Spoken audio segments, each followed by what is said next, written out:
Quand j'ai commencé le drone en 2015 et le drone racer en 2016, la seule hélice que je connaissais c'était ça. Une bipale en nylon, qui avait l'avantage d'être extrêmement légère, mais également extrêmement fragile. Et on savait qu'au moindre crash, c'était l'hélice cassée. Bon, déjà un pote de pété. Et puis un jour un pote s'est pointé chez moi avec ça. Et j'étais waouh, il y a 3 pales, ça a l'air trop bien. Et puis aussi je me disais mais c'est quoi cette matière de dingue, tu peux juste la replier. Mais comme Mr Steel l'explique très bien dans sa vidéo, le polycarbonate vient avec l'inconvénient d'être beaucoup plus lourd. Et toute cette masse supplémentaire commençait à faire beaucoup pour mes petits moteurs de 2204. Salut à tous, bienvenue sur la chaîne et dans cette vidéo nous allons parler d'hélices. Que vous ayez construit votre drone ou que vous ayez acheté un Ready to Fly, à un moment ou à un autre, vous allez vous demander quelle hélice choisir et plus particulièrement quel pas d'hélice choisir. En tout cas moi c'est la question que je me suis posée et j'ai donc décidé d'effectuer un test comparatif entre 5 hélices, à savoir les Nazgul 5140, les T-Motor 5143, les Racer Star 5145, les T-Motor 5147 et les T-Motor 5150. Alors idéalement on devrait comparer des hélices de la même marque, mais malheureusement soit elles n'existaient pas, soit je ne les ai pas trouvées. Donc on compare un peu des pommes avec des poires, mais vous verrez au fur et à mesure que ce test, d'un point de vue scientifique, ça se rapproche un peu de la fumisterie. Alors si vous avez la flemme de vous taper toute la vidéo, je vous spoil la fin. La plus incroyable, c'est celle-là. La plus pataude et la plus lourde, c'est celle-là. Et la plus efficace, c'est celle-là. Et on va commencer par une petite pesée. Vous serez à 4,25 grammes pour les 5140, seulement 3,75 grammes par hélice pour les 5143, 6,25 grammes pour les 5145, 4,50 grammes pour les 5147 et 5,25 grammes par hélice pour les 5150. Niveau protocole, j'ai monté mes hélices à l'envers et je ne ferai tourner qu'un seul moteur sous Betaflight et j'utilise des moteurs Xing 2207 1700 kV. Et vous l'aurez remarqué, je n'ai pas de véritable appareil de mesure, du coup j'utilise un wattmètre et une balance. Et si vous aussi vous trouvez ça scandaleux et vous voulez m'offrir un trust test, laissez un commentaire sous cette vidéo. Pour en faciliter la lecture, j'ai ralenti ces vidéos à 50%.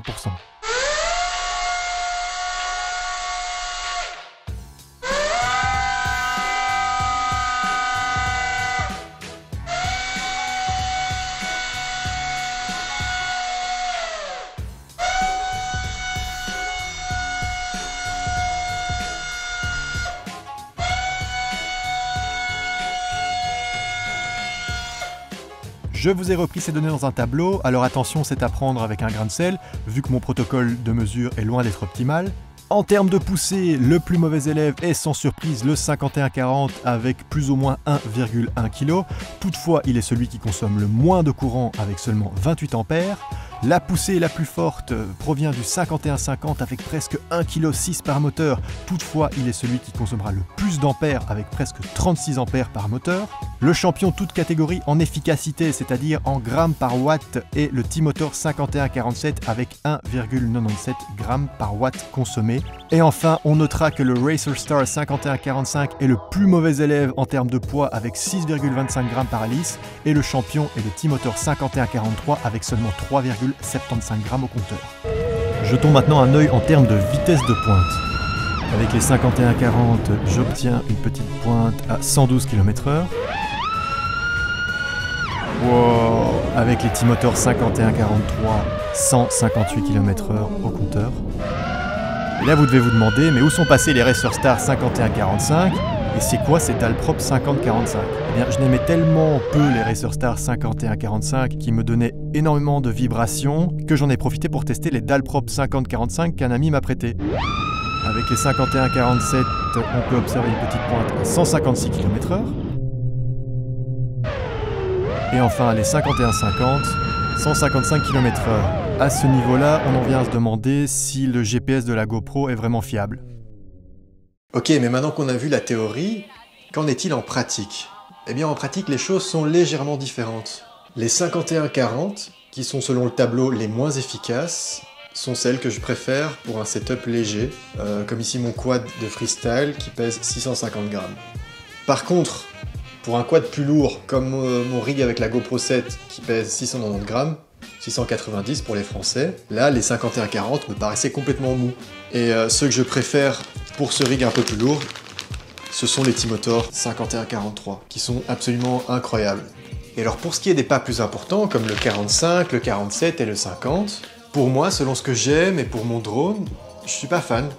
Ça va plus vite, ça accroche mieux dans les virages, mais je pense que ça manque un petit peu de réactivité. On sent le poids de l'hélice, on sent que ça prend plus de temps à se mettre en rotation, et du coup ça a moins de réactivité pour tout ce qui est flip et roll un peu agressif. Bien entendu, je parle ici pour du freestyle, je pense que pour de la race, les arguments vont être complètement différents. Je pense qu'il est intéressant de prendre l'hélice la plus grande possible pour votre frame. Dans mon cas, c'est 5 pouces,1. Et ensuite, le pas d'hélice, moi je dirais, vous devez prendre le plus bas possible, tout en gardant assez de poussée pour soulever votre quad. Si vous prenez l'exemple des S3, S4 et S5 de chez Etix, donc les hélices de Mr. Steel, les S3, c'est du 3 en pas, mais attention, Mr. Steel, il vole avec des quads qui font 600 grammes. Donc il peut se permettre des hélices avec moins de pas, parce que ce qui provoque la portance d'une pale ou d'une aile, c'est non seulement le pas, mais aussi sa vélocité.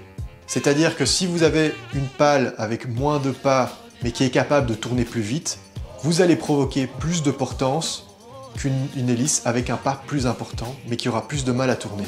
Le poids de l'hélice va également influer sur votre autonomie. Plus l'hélice est lourde et avec un pas important, plus vous allez consommer d'ampères et donc votre autonomie de vol va diminuer. A l'inverse, si vous ne prenez pas suffisamment de pas, votre hélice va mouliner, entre guillemets, il y a un moment où il va y avoir un phénomène de décrochage, c'est-à-dire qu'elle n'accroche plus l'air, et donc vous allez consommer des ampères, mais vous n'allez pas avoir de portance suffisante. Donc très important, la masse du quad.